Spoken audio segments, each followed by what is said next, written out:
These bikes, they're not identical.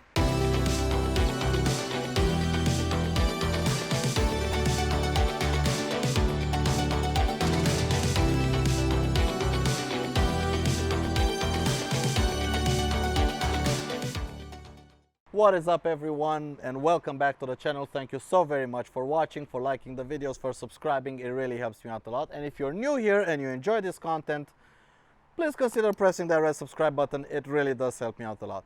Now, for today, what have I got? I've gotten out of the warehouse. There's Donnie over there, just chilling. Out of the warehouse, I have gotten two SYM NH-Ts in the same color pattern, this military style of color. This is called titanium, by the way. This is the color option called titanium. And you're thinking, Alex, what are you doing? These are two identical NH-T bikes. Wrong, wrong, wrong. These are not identical.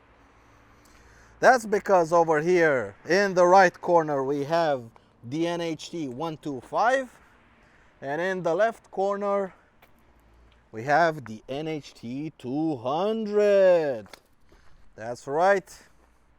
Today we're going to be taking a look at the differences between the NH-T 200 and the 125. Now between them there's something like a €200 gap, at least here in Romania. So what do you get for extra €200 on the 200? Well, let's start off with the similarities. First of all, we have the same LED lighting situation, the same fairings, the same 19-inch wheel up front, the same 17-inch wheel out back, the same 288mm brake disc up front, the same 222mm brake disc in the back, the same calipers. What else?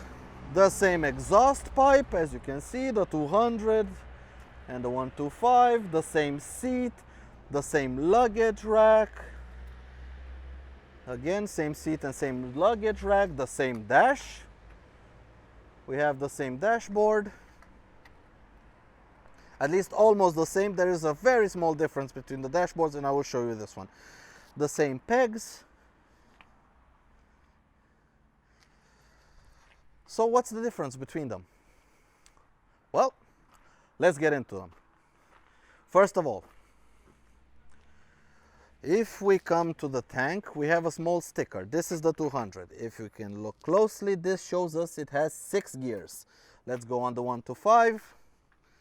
This one has 5 gears. Another difference, if we look on the 200, we have engine guard, a factory fitted engine guard. If we look on the 125, we have nothing. So no engine protection, no engine guard. We have the same mounting points, so I'm pretty sure you could fit the engine guard from the 200 on the 125. I think, I don't know for sure. Again, another difference is, if you look here, we have a water-cooled engine. This is a water pump, this is the radiator. You can see it better from here. And here we have a regular air-cooled engine.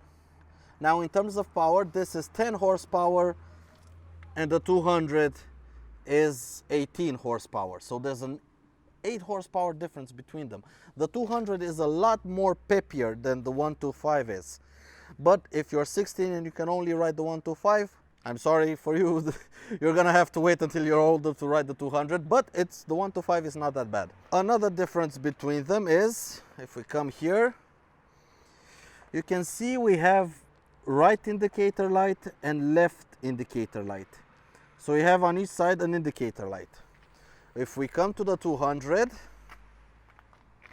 we have on the left side an indicator light for both left and right, and on the right side it's the ABS light. That's because here we have to have a water temperature light. The 125 doesn't have a water temperature light because it doesn't have water cooling. Also, another way you can tell them apart, in case somebody removes the 200 sticker, the 200 is the only one to get this 4-valve EFI sticker. The 125 has nothing. Now they are both Euro 5 compliant, Both of these are Euro 5 models. And the difference is now, or actually the difference of the 125 from the previous year's 125 is that the 125 now gets ABS, front and rear ABS. In the past, only the 200 got the ABS and the 125 got a combined braking system. But now, for Euro 5, the 125 gets ABS. So this used to be a difference between them, but now the 125 and the 200 both get ABS as standard, which is really nice to see, especially for beginner bikes. They get the same tires, so pretty much they are the same. The only main difference is the engine. Apart from the engine, there's no other difference between them. Of course, you have the engine guards, but that's a hit or miss. Also, the chain and sprocket combination on both of them are different. So you can't put the chain and sprocket from the 200 on the 125 or vice versa. But color options, they are the same. As you can see, I have them here both in the titanium color. And they look pretty much identical. If you don't know what you're looking for, you can't tell which one is which. But regardless which one you go for, if you want lower power or if you can't ride the 200 because you're too young, the 125 is a great bike. It's a little bit slower than the 200, that's to be expected with 8 less horsepower, but it still has enough power to take you on any adventure you could imagine. But if you can swing it and if you can ride bigger engine bikes, I would highly recommend getting the 200. It's a lot more power, still very manageable, very easy to handle, but it just feels that little bit nicer. And for 200 euros, that's not a big difference. Hope you enjoyed the video.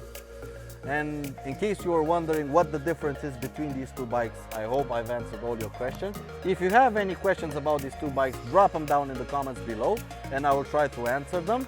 But for now, take care out there everyone and ride safe. Goodbye!